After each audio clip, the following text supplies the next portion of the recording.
ಪ್ರಿಯರೇ, ದೇವರು ಒಳ್ಳೆಯವರು, ಒಳ್ಳೆಯದನ್ನೇ ಮಾಡುವವರಾಗಿದ್ದಾರೆ.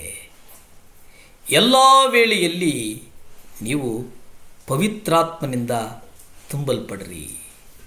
ಯೇಸು ಸ್ವತಃ ಪವಿತ್ರಾತ್ಮನಿಂದ ತುಂಬಲ್ಪಟ್ಟರು ಮತ್ತು ಅಭಿಷೇಕಿಸಲ್ಪಟ್ಟರು. ಇದು ಭಾಳ ಸ್ಪಷ್ಟ, ನೀವು ಅರ್ಥ ಮಾಡಿಕೊಳ್ಳಬೇಕು. ಲೂಕ 4ನೇ ಅಧ್ಯಾಯ 1 ನೋಡಿ.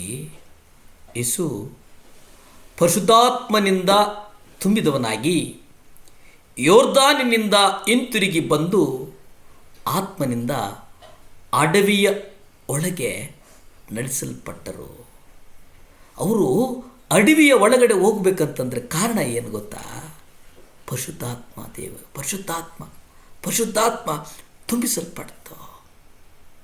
18 ನೀವು ನೋಡಿ, ಅಲ್ಲಿ ನಾವು ನೋಡ್ತೇವೆ, ಕರ್ತನ ಆತ್ಮವು ಇಲ್ಲೇನೋ ಏನಾಗಿದೆ, ಅಲ್ಲಿ ಕರ್ತನ ಆತ್ಮ ಇದೆಯಲ್ಲ, ಆ ಕರ್ತನ ಆತ್ಮ ನನ್ನ ಮೇಲೆ ಇದೆ. ಯಾಕೆಂದರೆ ಬಡವರಿಗೆ ಸುವಾರ್ತೆ ಸಾರುವುದಕ್ಕೆ ಆತನು ನನ್ನನ್ನು ಅಭಿಷೇಕಿಸಿದ್ದಾನೆ. ಯಾಕೆ? ಮುರಿದ ಹೃದಯ ಉಳ್ಳವರಿಗಾಗಿ, ಸ್ವಸ್ಥ ಮಾಡುವುದಕ್ಕಾಗಿ, ಸೆರೆಯಲ್ಲಿದ್ದವರನ್ನು ಬಿಡಿಸುವುದಕ್ಕಾಗಿ, ಕುರುಡರಿಗೆ ದೃಷ್ಟಿ ಕೊಡುವುದಕ್ಕಾಗಿ, ಅನಾರೋಗ್ಯದಲ್ಲಿರುವವರಿಗೆ ಸೌಖ್ಯ ಕೊಡುವುದಕ್ಕಾಗಿ, ಜಗತ್ತಿನ ಮೂಲೆ ಮೂಲೆಗೂ ಹೋಗಿ ದೇವರು ಮಾಡಿದ ಸಕಲ ಅದ್ಭುತಗಳನ್ನು ನೀನು ಸಾಕ್ಷಿಯ ಮೂಲಕ, ಸುವಾರ್ತೆಯ ಮೂಲಕ ನೀನು ದೇವರ ಸುವಾರ್ತಿಕನಾಗಿ ಚಲಿಸುವುದಕ್ಕೋಸ್ಕರ ದೇವರು ನಿನ್ನನ್ನು ಅಭಿಷೇಕಿಸಿದ್ದಾನೆ. ದೇವರು ನನ್ನನ್ನು ಅಭಿಷೇಕಿಸಿದ್ದಾನೆ. ಕಾರಣ ಇಷ್ಟೇ, ನೀವು ಮುರಿದ ಹೃದಯಗಳಿಗೆ ನೀವು ಮುಲಾಮಾಗಿ, ಮುರಿದ ಹೃದಯಗಳಿಗೆ ನೀವು ಸಾಂತ್ವನ ಹೇಳುವಂಥವರಾಗಿ, ಮುರಿದ ಹೃದಯಗಳಿಗೆ ನೀವು ಸಮಾಧಾನವನ್ನು ಹೇಳಿ, ಮುರಿದ ಹೃದಯಗಳಿಗೆ ನೀವು ಶಾಂತಿ ಸ್ವರೂಪಿಗಳಾಗಿ, ಮುರಿದ ಹೃದಯಗಳಿಗೆ ನೀವು ಯೇಸು ಕ್ರಿಸ್ತನ ಪ್ರೀತಿಯನ್ನು ಸಾರಿ. ಎಲ್ಲಕ್ಕಿಂತ ಹೆಚ್ಚಾದದ್ದು ಯೇಸು ಕ್ರಿಸ್ತನ ಪ್ರೀತಿ. ಒಂದು ವೇಳೆ ತಂದೆ ತಾಯಿ ಕೈ ಬಿಟ್ಟರು, ಯೆಹೋವನು ನಿಮ್ಮನ್ನು ಕೈ ಬಿಡುವುದಿಲ್ಲ ಎಂಬುದು ನೀವು ಜಗತ್ತಿಗೆ ಸಾರಬೇಕಾಗಿದೆ.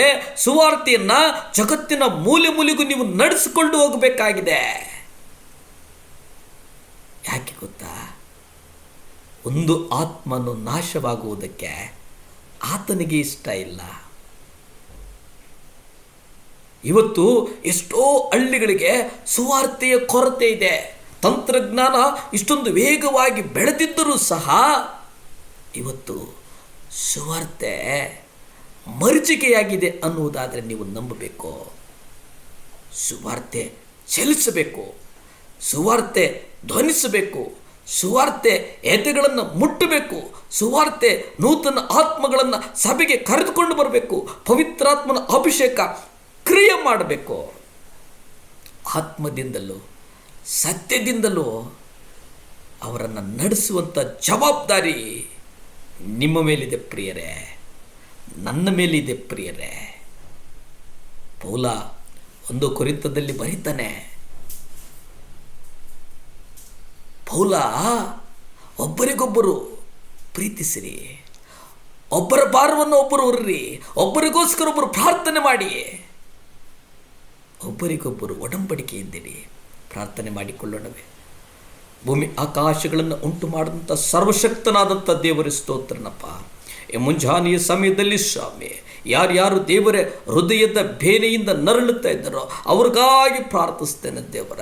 ಯಾರ್ಯಾರು ಕಾಲಿನ ಸಮಸ್ಯೆಯಲ್ಲಿದ್ದಾರೋ ಅವ್ರಿಗಾಗಿ ಪ್ರಾರ್ಥಿಸ್ತೇನೆ ಸ್ವಾಮಿ. ವಿಶೇಷವಾಗಿ ದೇವರೇ ಪಾರ್ಶ್ವವಾಯುಗಾಗಿ ಪ್ರಾರ್ಥಿಸ್ತೇನೆ ಸ್ವಾಮಿ. ವಿಶೇಷವಾಗಿ ದೇವರ ಅಪ್ಪ ಒಬ್ಬ ಸಹೋದರ ಗಾಗಿ ಪ್ರಾರ್ಥಿಸ್ತೇನೆ ಸ್ವಾಮಿ. ಆ ಮಗನಿಗೆ ಎಡಗೈ ಎಡಗಾಲು ದೇವರೇ ಅಪ್ಪ ಆ ಸ್ವಸ್ಥತೆಯನ್ನು ಕೊಡು ಸ್ವಾಮಿ. ನಿಮ್ಮ ರಕ್ತ ಮುಟ್ಟಲ್ಪಡಲಿ ದೇವರೇ.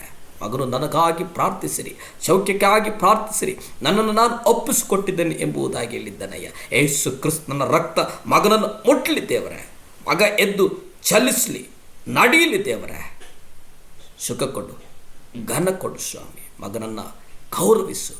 ಸ್ತುತಿ, ಘನ, ಮಾನ, ಮಹಿಮೆ ನಿಮ್ಮೊಬ್ಬರಿಗೆ ಸಲ್ಲಿ ತಂದೆ. ಆಮೇನ್, ಆಮೇನ್, ಆಮೇನ್.